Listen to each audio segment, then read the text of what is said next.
Terroir is a sense of place as conveyed through the taste of wine. The terroir is a concept that encompasses the varieties of grapes, elevation and shape of the vineyard, type and chemistry of soil, climate and seasonal conditions, and local yeast cultures. Each country, each region, each season, each vineyard. A combination of earth, chemistry, and God's goodness produces the richness of each bottle. Each vineyard, each vintage has its own terroir. Each bottle tells a story.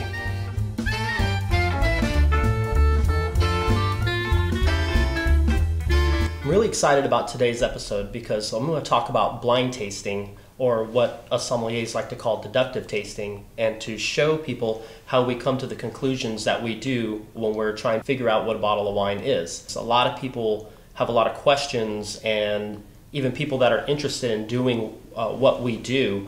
I'm going to walk through a lot of the words that we use and of the process that we use to be able to figure out what a wine is. Now, there's a lot of different words that we use. First word that I'd like to talk about is the word terroir.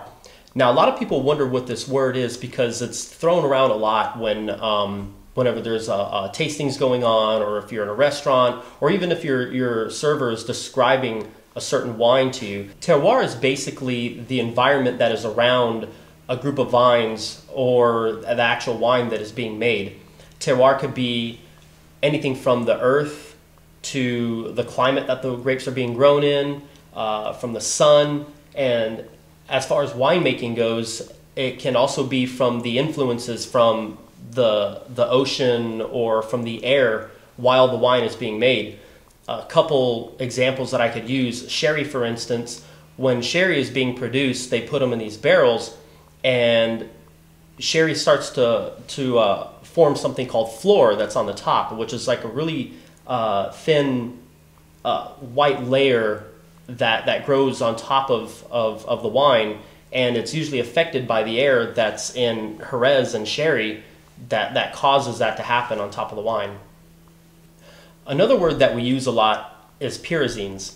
Now, pyrazines, that is a component that is found in grapes that give it that green, grassy aroma that you can find in a lot of wines like Cabernet Sauvignon, Sauvignon Blanc, Cabernet Franc, Shiraz, Syrah. These wines contain something called pyrazines. And basically what that is a bell pepper or mint or jalapeno skin or even grass. Any kind of green aroma can indicate that a wine is high in pyrazines. Another word that I'd like to talk about is terpenes. Terpenes is what gives a wine an aromatic lift, and we're talking mostly flowers. Now, whenever you hear a sommelier talk about a wine being high in terpenes, usually the aromas that we are getting are orange blossoms, cherry blossoms, lilacs, stargazers. Anything that has a really strong floral aroma will be coming from terpenes. The last word I would like to talk about is botrytis. Now, botrytis is short for Botrytis cinerea, which is basically noble rot.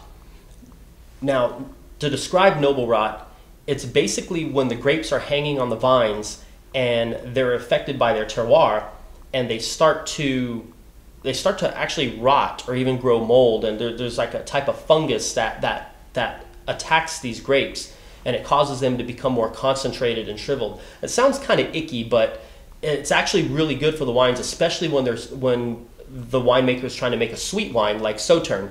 These grapes are affected by botrytis, and that's why they can become so concentrated and have a lot more sugars to them and make a sweeter wine. Now, sometimes botrytis does slightly affect some wines that aren't dessert wines, and you can kind of pick that up when you are doing a deductive tasting in a wine. When we go through the wines, when we use this language, we can better understand what it is that we are trying to communicate to each other that we are finding in the wine. So to reveal a couple of our secrets, these are two of the tools that we use. One is a hand pump, and we use this to take all of the air out of the bottle of wine when we are done tasting the wine. That way it can last longer. Now, if there's no air in the bottle, the wine won't oxidize. So obviously, whenever we're doing a tasting, we don't need the entire bottle. We just need 2 ounces at a time to be able to taste the wine, and we use this to preserve the wine. And it's an excellent tool for you to have at home That way your wine doesn't spoil and you can keep it in the fridge and it'll last anywhere from 2 to 3 weeks. So the second tool that we like to use is a Corbin. Very, very cool invention. And a lot of sommeliers are starting to use this, and even wine aficionados, because this little contraption basically allows you to extract wine from the bottle without having to pop the cork. So if you have a bottle of wine at home, let's say it's 10 years old, 15 years old, and you just want to kind of take a sneak peek at what the wine tastes like, this is the perfect tool to use. And we also use this to taste, so that way we don't have to open up an entire bottle of wine. We could just go through, analyze the wine, and then open it up a couple months, maybe a few months later on down the road, and examine the wine again. So I'm going to show you how this contraption works. First, we put the sleeve on the bottle to protect yourself in case the bottle were to break. So first thing you do is you pull the top up, open up the clamp, put it around the side of the bottle, and then the needle rests firmly on top. You push the needle down into the bottle,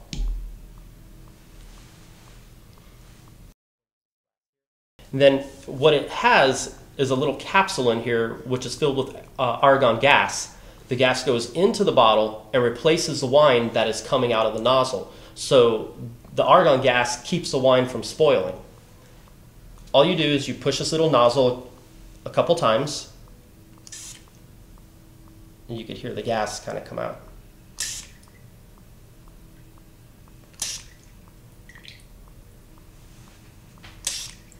Now there's wine inside the glass. You pull this up, unclamp the bottle. There you go, give it a little push to expel some of the wine that's trapped inside there. And that's it. So now you have wine in the glass. The cork hasn't been affected. Really can't even tell that anything happened. So I poured a couple of the wines here, and I'm just going to show you how this hand pump works. First, you're going to put the capsule back into the top of the bottle. You'll grab the hand pump and push down just firmly enough and give it, start pumping the air out of it. When it starts to click, that means all the air has been removed. So you take the pump off the top, and you could actually feel how light the bottle is now because you've taken all the air out of it. Once you've taken all the air out of it, it's going to prevent the wine from oxidizing, and this capsule is on pretty firm, so you can drink the wine a week or two from now and still be able to enjoy a lot of its fruit, and it doesn't go stale on you. There are two terms that we use in reference to what we do when we taste. There's blind tasting and there's deductive tasting. Both are the same thing. It's just back in the day they started calling it blind tasting because they used to actually put blindfolds over people and then they would go through and taste the wine. But now we like to use the term deductive tasting because the grid, or our method of tasting to find out what a wine is basically a deductive format. We're not really looking to find out what the wine is. The first 90% of it, we are trying to figure out what the wine isn't. That way we can boil it down to the certain grapes that we think that the wine may be or where the wine is from. And I want to talk a little bit about our exams. The Master Sommelier exam and the Advanced exam, as far as tasting goes, are pretty similar. We're judged on 3 whites and 3 reds, and we have to figure out what the grape is, the country that the grape is from, the region that the grape comes from in that certain country, and the vintage. So in order for us to pass these exams, we have to go through a deductive process and figure out what the 6 wines that are in front of us, and we have 25 minutes to do so. So basically we're tasted on grapes or wines that are considered classic wines. Now, what is a classic wine, you ask? It's basically a wine that comes from a certain region that is an excellent example of what that wine is. For instance, New Zealand Sauvignon Blanc, very classic wine.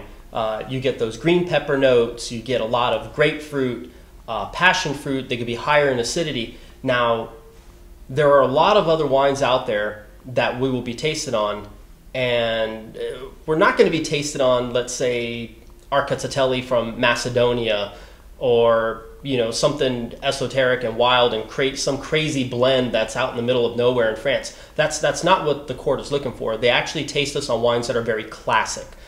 Chablis would be a classic wine from Burgundy. Bordeaux blends from Bordeaux, France is another classic example. Cabernet Sauvignon from California, another classic example. So there's a very intimate group of wines that we are blind tasted on, and we are graded on them, and we have to figure out what they are. So just think of fruit, just like oranges from Florida, or apples from Washington State, or cherries from New York, and peaches from Georgia. Those are all very classic areas for these fruits to be grown, and it's the same thing with grapes and wine. A lot of these grapes are just classic examples that come from these certain areas. Part of determining what a wine is when you're going through a deductive tasting, the two main areas that you're going to look at are Old World wines and New World wines. Now, Old World wines are going to be in reference to wines that come from Europe. So we're talking about Spain, Italy, Germany, France, Austria. Those are all Old World wines. Now, when we talk about New World wines, we're talking Australia, New Zealand, any of the countries in South America, or the United States. All right, so I made a chart showing all of the grapes that were tested on and the areas in the world where a lot of these grapes come from. All of these are white grapes. And of course, then we have all the countries at the bottom. And I'll walk through the first wine, and we're going to try and figure out what grape on this chart is in this glass. All right, so the first thing that we do is we look at the sight.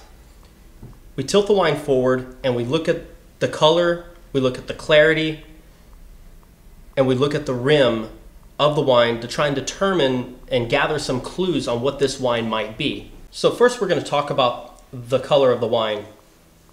The wine is clear. There's no signs of gas or any kind of sediment in the glass. The wine has a light golden color, and the color seems pretty consistent throughout. It doesn't seem like it changes too much as it goes to the rim. So once we've determined that, we'll give the wine a little swirl, and what we're looking right here is at viscosity. Now, the viscosity is the wine that moves around in the glass and it starts to tear or kind of grow legs as it moves down the glass.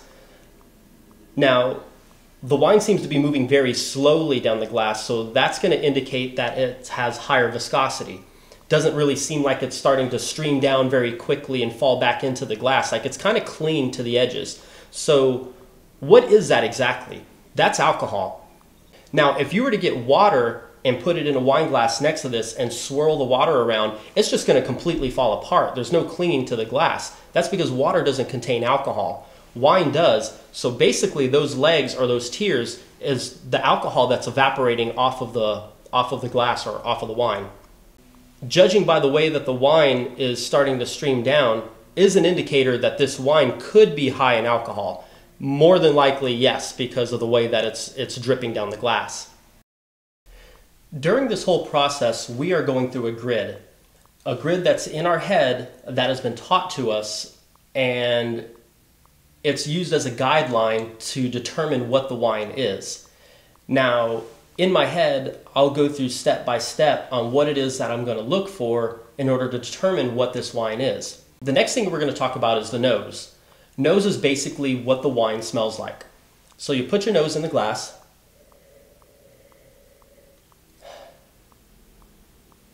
The first thing I'm going to look for are flaws. Is there anything wrong with this wine? No, the wine is clean. Intensity of aromas are high. And the wine is earth-driven in nature. Now, when we say earth-driven, that has to do with a lot of the soil and maybe even the floral aspect or the herbaceous aspect of the wine. Now, if I had mentioned that the wine was fruit-driven, that's when the fruits dominate the nose instead of all the earthy parts of the wine that, in this glass to me, seem a little bit more dominant. when I start to taste the wine, that may change. It may be more fruit driven on the palate than it is on the nose. FEW is an acronym that we use that stands for fruit, earth, wood, winemaking. So the first thing I'm going to look for are the fruits. Second thing we are going to look for is earth. Third thing we'll look for is wood. Last thing we're going to look for is the way that the wine is actually made. The fruits that I'm getting from this wine, I'm getting a lot of orange peel, apricot, fresh cut apricot. And when we go through the deductive tasting, we have to talk about the condition of the fruit. Is it bruised? Is the fruit fresh? Has the fruit been cut? Is it the outside of the fruit? Is it the peel? Is it the skin? All of these are very important to understand exactly what this wine is. Because if the fruit is dried or it's bruised, it could be an old wine. But if the fruit is very fresh and alive, then it could be a younger wine. As far as earth goes, I'm getting a lot of terpenes from this wine. Orange blossoms. It has a very floral presence. Ticking off these little boxes in my head, I have to be able to remember this information. And the key thing to deductive tasting is the brain's ability to recollect information. Now, your mouth and your nose are picking up all of these different scents and all of these different tastes, and they're kind of sending it up to your brain, and your brain is collecting all this information, and at the very end, you have to go back and think about what you said about the wine or make your final conclusion on what the wine is. A lot of people think that we just stick our nose in there and we taste it. We're like, oh, well, this is Cabernet Sauvignon, or oh, this is Merlot, or this is, whatever. It's kind of like a detective when he's trying to figure out a crime scene. He's going through, finding all the different clues, looking at all the different things that happen around the crime scene, and then they're going to use all that information to determine on what happened. It's the same thing with the glass of wine. We're gathering all this information to figure out what this wine is. An analogy that I like to use is kind of like when you're trying to describe a movie to somebody that the both of you have seen and you can't remember the title of that movie. So you're kind of going through with your friend, you're like, yeah, this movie, you remember it takes place back in the early 1900s. It's a guy and a girl and they're in love. Right away you're starting to throw out, okay, well, it's not a sci-fi movie, it's not Star Wars, it's not this, so what is the name of this movie? So like, yeah, it takes place on a boat and it's kind of fact but also fiction, and the boat sinks. Oh, well, that's Titanic. It's usually the really big clue that gives it away to where you remember what this movie is. And it's the same with the wine. A lot of these wines are very similar. Well, this wine is high in alcohol, it's full-bodied, it has these floral aromas, and you're starting to eliminate wines right away on what that could be until you get to the very end. You boil it down to 2 or 3 grapes of what it could be, but there's that one really big indicator that makes you go, I know exactly what this wine is. And that's how we do our deductive tasting. That's how we come to the conclusion on what a wine is. So getting back to the wine, we talked about fruit, earth. I'm not picking up any oak on this wine, so no wood. As far as winemaking goes, I'm not picking up any malolactic fermentation, which I know is another word that we use. It's basically when they convert malic acids into lactic acids, that kind of gives it like a milk jug or yogurt container type smell, which I'm not picking up on that. Malolactic fermentation is basically what a lot of California Chardonnays go through. When people talk about they like creamy, buttery, a creamy, buttery wine, that comes from malolactic fermentation. And I don't pick any of that up on this wine. So in just a second, we're going to go over to the chart and we're going to start eliminating grapes. And we're going to start boiling it down to what this wine may be. To abbreviate everything, so far we've mentioned that there is some apricot and orange blossoms, so it's a pretty aromatic wine. Now, what grapes don't have these aromatics? Gruner Veltliner, we'll mark that off. Pinot Grigio, none of those characteristics. Let's see, I didn't pick up any Pierzines, so Sauvignon Blanc, we'll rule that one out. Chardonnay doesn't smell like oranges. Let's see. Now the other wines that are left over here are wines that are high in aromatics. So we'll go ahead and leave those on the chart. So once again, we're going through a deductive format. Okay, so now we're going to taste the wine.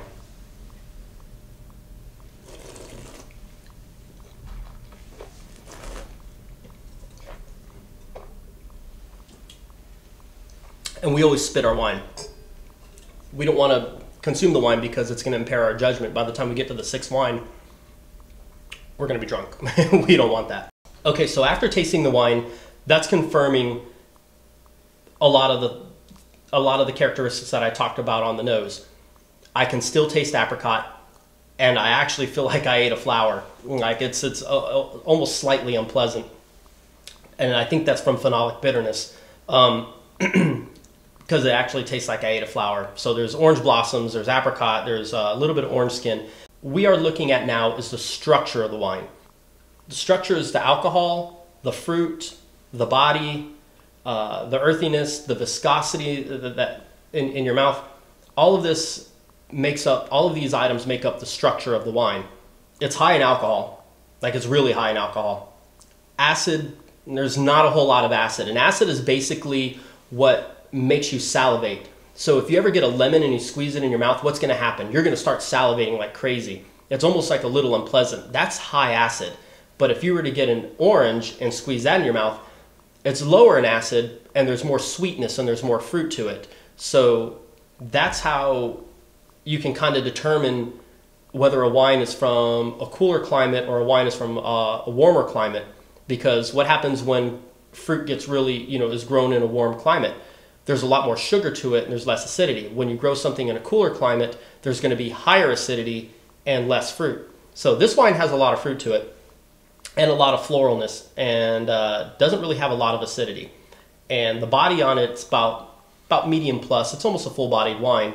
So now we can kind of go over to our chart and start eliminating a few more things. I don't taste any oak on the wine. No, I don't taste any oak whatsoever. So now we can really start getting rid of some other grapes that are on the chart. Wines that are higher in acid. Because this wine it's more like moderate minus. So Albarino, we're going to take that one off. Riesling, we're going to take that one off. Chenin Blanc, we're going to take that one off. All right, so we're really starting to boil it down here. And I'm starting to think that this wine is going to be either Torrontés from Argentina, Viognier from California, or it could be France too, because Viognier kind of has lower acid to it. A Gewürztraminer, that's a big one.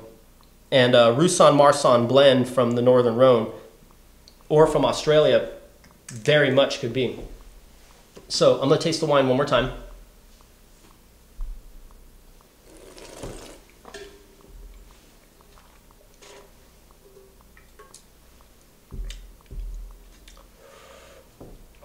Yeah, I'm happy with my conclusion. Now we start to look for these clues that I talked about when you're talking about the movie and you're saying, all right, so this movie took place, blah, blah, blah, blah. And then now the biggest clue was it took place on a boat and it sank, and it was pretty much a true story. Okay, it's Titanic. So now we need to find out, we're about 90% of the way. Like I mentioned earlier, we figured out what the wine isn't. Now we need to figure out what the wine is. So looking at the chart, Torrontés. This could very much be a Torrontés because it's a little bit higher in alcohol, moderate minus in the acid, and it has, pretty much a medium plus to almost full-bodied wine. Could this be Gewürztraminer? It really could be, but there are some things about it that I don't think have the qualities of a Gewürztraminer. Gewürztraminer is a spicy grape. And actually, the beginning of that word, Gewürz, in German means spice. That's why they named it Gewürztraminer. So am I getting any kind of a ginger or kind of a spiciness from the wine? Absolutely not. So we're going to throw that one out. Roussanne-Marsanne, it could be. It could be. So now we boiled it down to Torrontés, Viognier, and Marsanne-Roussanne blend. Now, Marsanne-Roussanne blends, are they going to be this high in alcohol? No, because those two grapes are grown in the Northern Rhone, where it is a warmer climate, but this is pretty high in alcohol, so we're gonna mark that one off. And I'm kind of going into the conclusion that this could be a New World wine, so because of how ripe the fruit is and the higher alcohol. So boiling it down to Torrontés and Viognier. Both New World wines, because one's from Argentina, one's from California or the United States. Okay, so my final conclusion, I'm going to say that this wine is from the New World, California Viognier, from a good quality producer. Now we're going to discuss age range. The fruit was very much alive in this wine, and I didn't get anything dried or bruised or old about it, so it's a pretty fresh new wine. I'd say it's a 2012 vintage, California Viognier.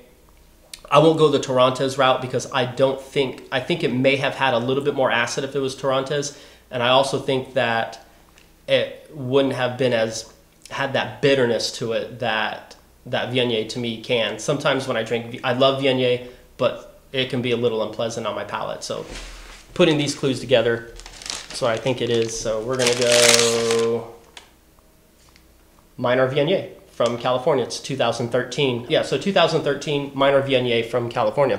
So you see how I did that? Went through the entire process, just kicking out grapes that I didn't think it was going to be, and knowing just by the alcohol and by the characteristics of the wine, you just go in a deductive format and you figure out what the wine is. And that's deductive wine tasting.